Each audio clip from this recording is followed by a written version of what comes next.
teatro grego ele surgiu também através dos rituais aos deuses. Eles faziam rituais de agradecimento, homenagem, pedido, dançavam, faziam música através de sacrifícios para os deuses.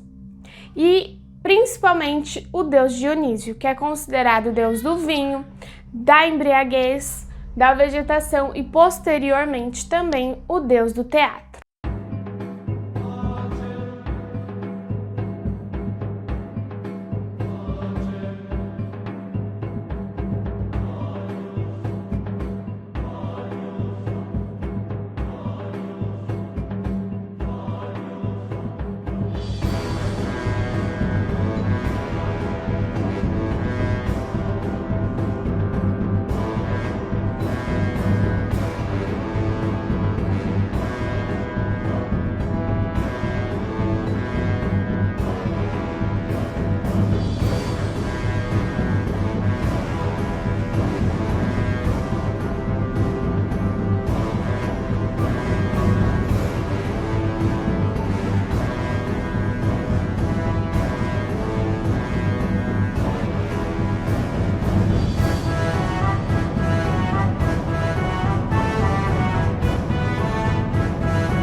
O teatro surge com o primeiro ator, Téspes, que encenou o deus Dionísio, e com ele nasce o ofício do ator, dentro da Grécia.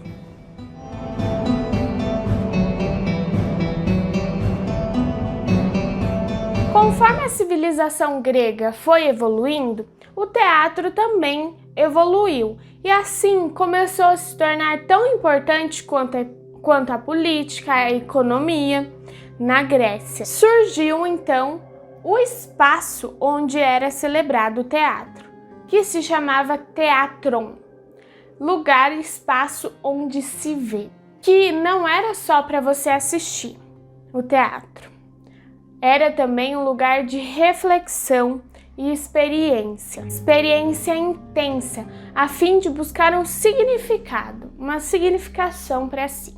Então o teatro grego ele tomou forma e assim a gente tem o teatro de Epidauro, que é aquele teatro em forma semicircular que tem o palco e as janelas, as portas atrás para os camarins. Para honrar seus deuses, os antigos gregos criaram maravilhas que os forçaram a fazer descobertas tecnológicas extraordinárias. Uma dessas inovações foi um teatro construído para honrar o deus Dionísio. Era o maior teatro do mundo ocidental, com o projeto acústico mais avançado. Oculto nas colinas de Epidauro, a cerca de 160 quilômetros de Atenas, o teatro de 14 mil lugares tem deslumbrado plateias há 2.500 anos. Ele é um feito da engenharia. 55 fileiras com assentos de pedra construídas na encosta com tal precisão que o teatro possui acústica perfeita. O Teatro de Epidauro é simplesmente o espaço teatral mais especial do mundo ocidental. É o maior de todos os teatros antigos que ainda restam. É o mais bonito, é um lugar onde o espírito do deus do drama, Dionísio, ainda sobrevive. O mais surpreendente é que a razão para situar o teatro neste local remoto tem sua origem na medicina. Ao lado do teatro havia um grande centro de cura. E para os gregos antigos, o teatro era um remédio. Uma forma de tentarmos entender o elo entre o culto da cura e esse teatro primoroso é que, para os antigos gregos, a música era usada na terapia médica. E o teatro grego é uma experiência basicamente musical. Segundo o grande filósofo Aristóteles, pessoas angustiadas e psicologicamente perturbadas podem melhorar e se sentir mais felizes ouvindo certos tipos de música e assistindo a certas apresentações. Dizem que no centro de cura adjacente, o deus da medicina, Esculápio, e suas cobras mágicas faziam milagres. Curas médicas e medicamentos estavam inscritos em tabuletas de pedra. Foram construídos santuários para o culto a Esculápio e o centro se transformou num rico santuário de cura. As pessoas vinham de todo o império para curar qualquer enfermidade ou deficiência. Em 360 a.C., o dinheiro coletado dos pacientes foi usado para construir um grande teatro. O arquiteto Policleto já havia construído uma obra no santuário e agora começava um projeto circular maior. Ele escolheu um local no formato de uma tigela virado para o oeste para que o sol nascente iluminasse a paisagem atrás do palco.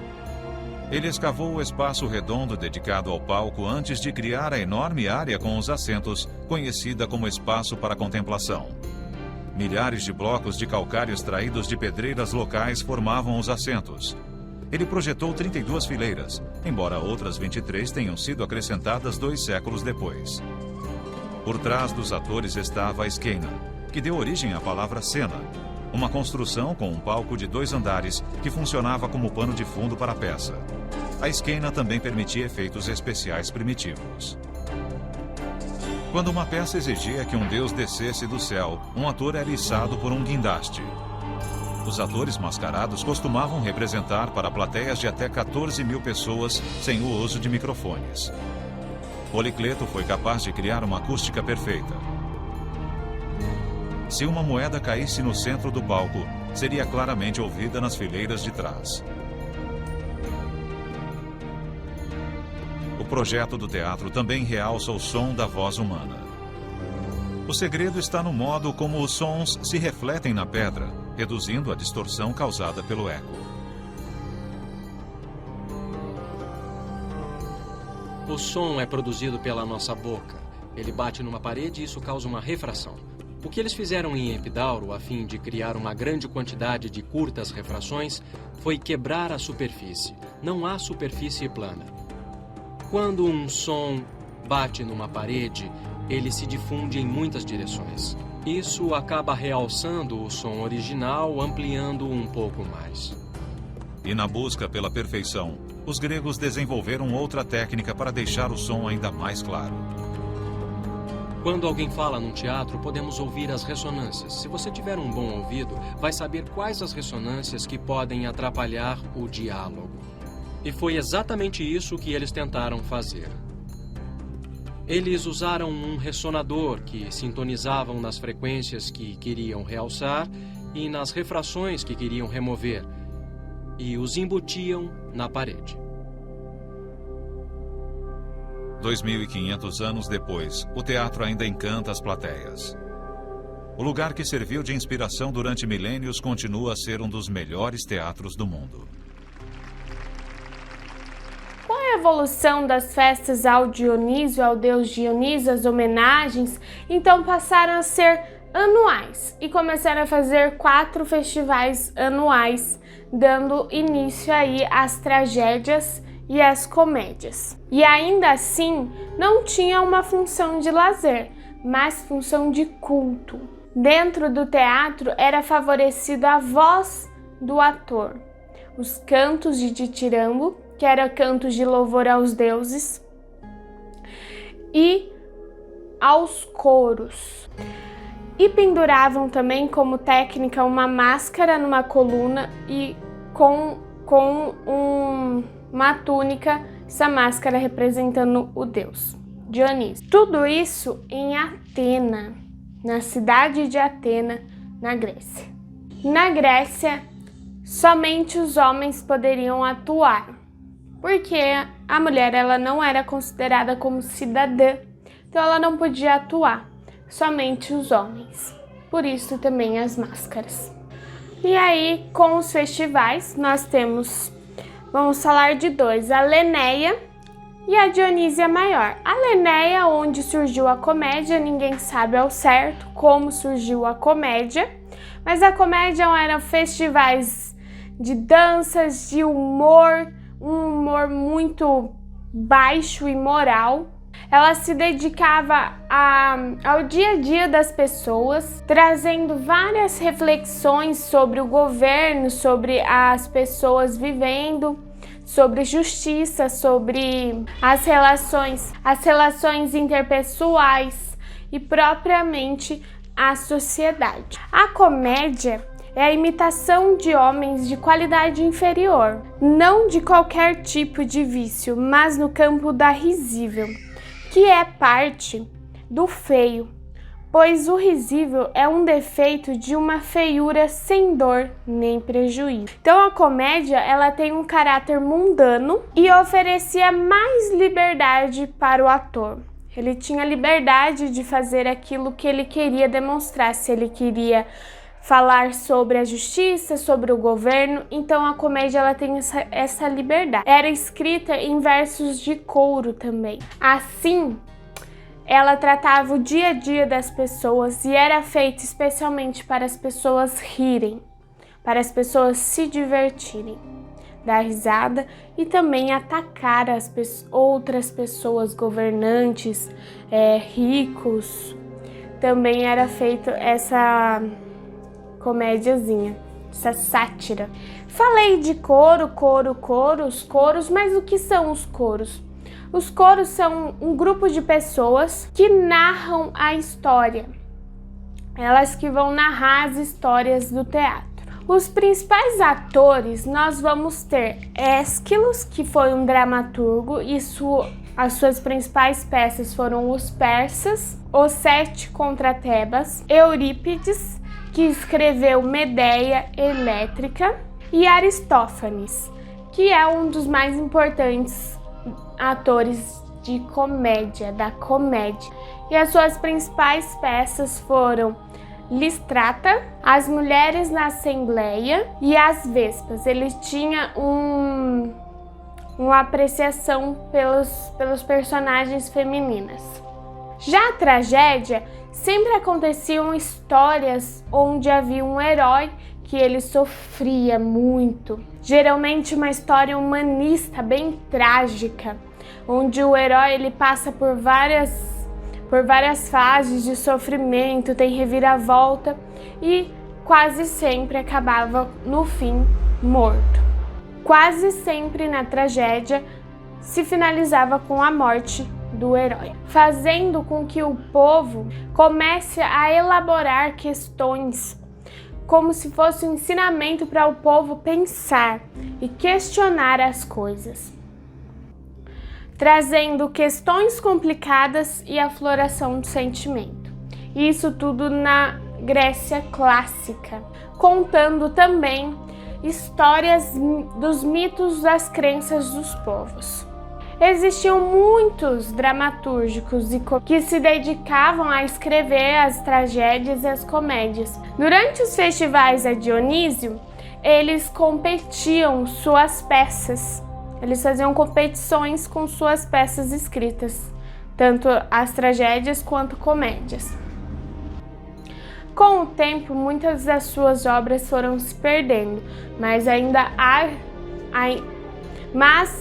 há registros de que esses dramaturgos, esses escritores, faziam muitas peças, escreviam muitas peças. O teatro grego é considerado o pai do teatro, o surgimento do teatro no Ocidente, por ter contribuído com conceitos que nós nos apropriamos na atualidade. As peças teatrais romanas não tiveram inicialmente alguma característica de originalidade, porque romanos imitavam e refizeram as obras estrangeiras ou até mesmo receberam-nas sem nem as terem adaptado ao ambiente deles.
Você entendeu? Ficou alguma dúvida? Se ficou, não tem problema. Só deixar aqui nos comentários que eu vou respondendo você. O mundo da arte é algo muito curioso e que precisa ser explorado. E para o nosso próximo vídeo, vamos explorar o teatro em Roma. Olá, galera! Meu nome é Jaine Thaís Fogaça, eu sou professora de Educação Artística e especialista em Psicologia da Educação. Sou criadora deste projeto Explorando o Mundo da Arte e gostaria muito de agradecer a todos vocês que estão assistindo aqui comigo. E gostaria também de pedir para que vocês curtam o nosso vídeo e compartilhem com seus amigos, que é muito importante pra gente. Nos vemos no próximo vídeo, tá bom? Tchau!